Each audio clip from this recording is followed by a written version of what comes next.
So successful po, meron po ako nakitang itlog. So ayan dyan, itlog, may itlog po.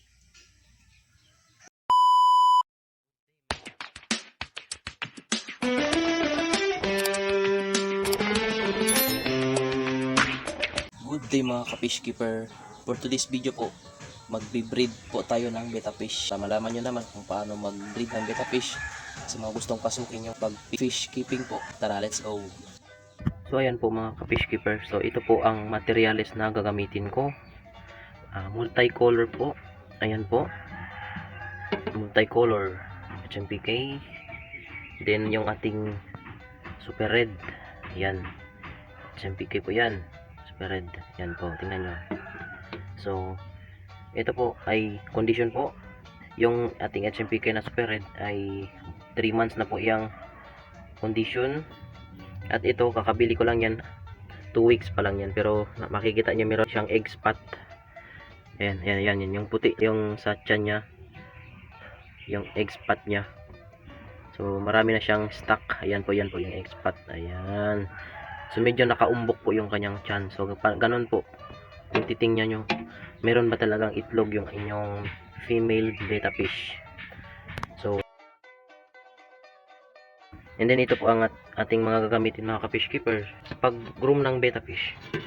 Ayan po, naglagay na po ako ng dahon po to ng saging, binutasan ko sa gitna. Ayan, para maging floater siya.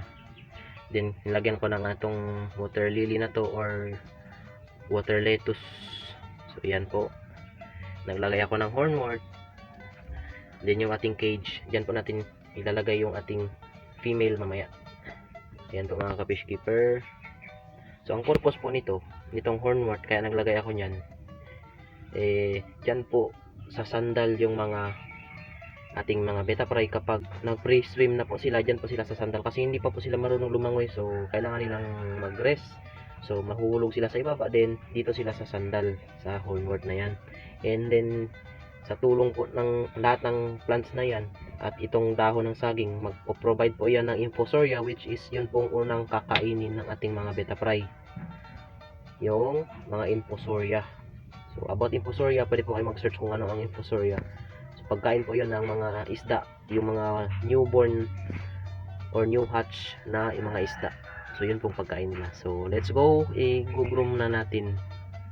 So ayun mga ka-fish keeper, nailagay ko na po yung ating male na super red. Ayan, HMPK dyan. So kapag po nag-breed kayo ng betta fish, unahin nyo talagang ilagay yung inyong male betta fish, kasi siya po ang magruronda dyan, ikot-ikot siya dyan, titingnan nyo yung lugar. So ayan po, yan po yung ating super red. Ayan, so dapat po, kasi territorial kasi mga betta fish, so kailangan natin silang unang ilagay. And then sa cage na rin ng inyong female, bago nyo mamaya isabak na talaga, kailangan nyo ng cage yung ganito. Ito pong cage na to is, ayan, galing po siya sa mga bote ng 1.5, 1 liter, or kahit any bottles dyan na patapon na, yun, pwede nyo gawing DIY cage na inyong mga betta fish. Ayan po mga ka-fish keeper, yung ating super red. So inunan natin. So hayaan ko muna siya ng 5 minutes. Kasi condition naman yan talaga, pati yung female natin. 5 minutes lang, okay na yun. Ayan po mga ka-fish keeper, iwan muna natin ng 5 minutes, at least 5 to 10 minutes yung ating male betta dyan, para makaikot-ikot pa yan dyan. So ayan, iwan natin, balikan natin mamaya. At ayan po mga ka-fish keeper, after po 5 minutes to 10 minutes po, ayan po, nirelease ko na po sa cage yung ating female betta mga ka-fish keeper. So ayan po, yan, doon po yung ating male sa ibaba ng yan daw ng saging. Yan, nagpe-flare po yung ating male. So yan po mga ka-fish keeper, ganyan lang ka-easy mag-breed ng betta fish mga ka-fish keepers. Yan, pag mag-breed kayo ng betta fish at condition po talaga mga ka-fish keeper, huwag nyo nang paabutin ng 5 hours or iba, yung iba kasi no, hapon sila nagbe-breed, then kinabukasan ng umaga nila i-release yung female. So may tendency po talaga na mag-drop talaga yung inyong female betta fish dyan sa cage nila, kasi condition po yan eh. Ganoon naman talaga sa lahat ng mga fish keepers po talaga, i-condition po nila yung kanilang mga materials na betta fish para pagsabak ayun successful talaga. So pag condition talaga, huwag nyo napahabain yung oras bago nyo i-release yung inyong female betta fish, kasi may tendency po talaga na mangitlog po talaga siya doon sa kanyang cage, magsosolo siya doon. O kagaya niyan, nakikita nyo yung ating male nagpe-player dyan sa ating female, yung female naman meron pa siyang sign na gusto din niyang mangitlog, kaya kasi dyan nakikita nyo nagpe-player din siya sa ating male betta fish. So that's the sign na condition din yung ating female. Kahit 2 weeks ko pa lang to na condition yung female, pero ayan po, nagpe-flare na din siya sa ating male. Yung ating male matagal na yung condition 3 months na yan So ayan mga ka-fish keeper, hahayaan ko pa siya ng at least 30 minutes bago ko i-release. So ayan mga ka-fish keeper, after nga ng 30 minutes, ganito po yung eksena na naabutan ko yan. Yung female natin, nagpe-flare po talaga siya doon sa male beta natin. So ayan, i-release na natin after 30 minutes. Yan, yun, nakasilip yung male natin. So ito, dandan natin i-release. So ganito po kagandahan ng cage ng ganito, no, hilain mo lang. So ayan, hindi mo nang gagalawin. So ayan mga ka-fish keeper, totally free na talaga siya. Ayan, hopefully successful po ito. So ayun, doon makahabulan na yan sila, matik na yan. So let's wait, tingnan natin yung changes. Yan. So ayan mga ka-fish keeper, after 24 hours, ito na pong update ng ating betta fish, yung ating breeding. So successful po, meron po ako nakitang itlog. So ayan dyan, itlog, may itlog po.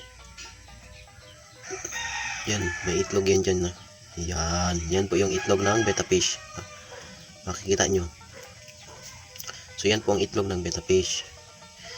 And ang problema lang, hindi ko pa matatanggal yung female dahil dyan po silang dalawa sa ibaba nagtatago. Antayin ko na lang na itaboy ng male beta yung female kung sakali man, para makuha natin yung female betta fish. So siguro hindi pa tapos yung breeding nila, so antayin ko muna.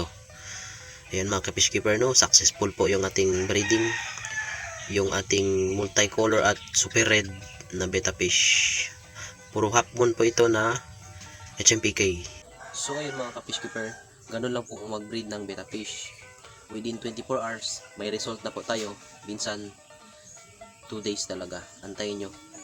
So yun, hindi ko pa kinuha yung female betta fish kasi nandoon pa siya sa ibaba ng nest, bubble nest. So may tendency na hindi pa tapos. So pero meron na po tayong nakitang itlog. So ganun lang kadali talaga mag-breed ng betta fish. So yan, tinakpan ko kasi natatama ng sikat ng araw. So mga ka-fish keeper, abang-abang na lang sa update natin, no? So kung napanood mo ito sa aking Facebook page, i-follow mo ako for more update. Then kung sa YouTube channel ko naman, mag-subscribe ka para updated ka palagi sa aking mga bagong upload. So yan mga ka-fish keeper, don't forget to like, share, and mag-comment ka din kung taga saan ka para malaman ko kung hanggang saan na umabot yung video natin. Maraming salamat mga ka-fish keeper.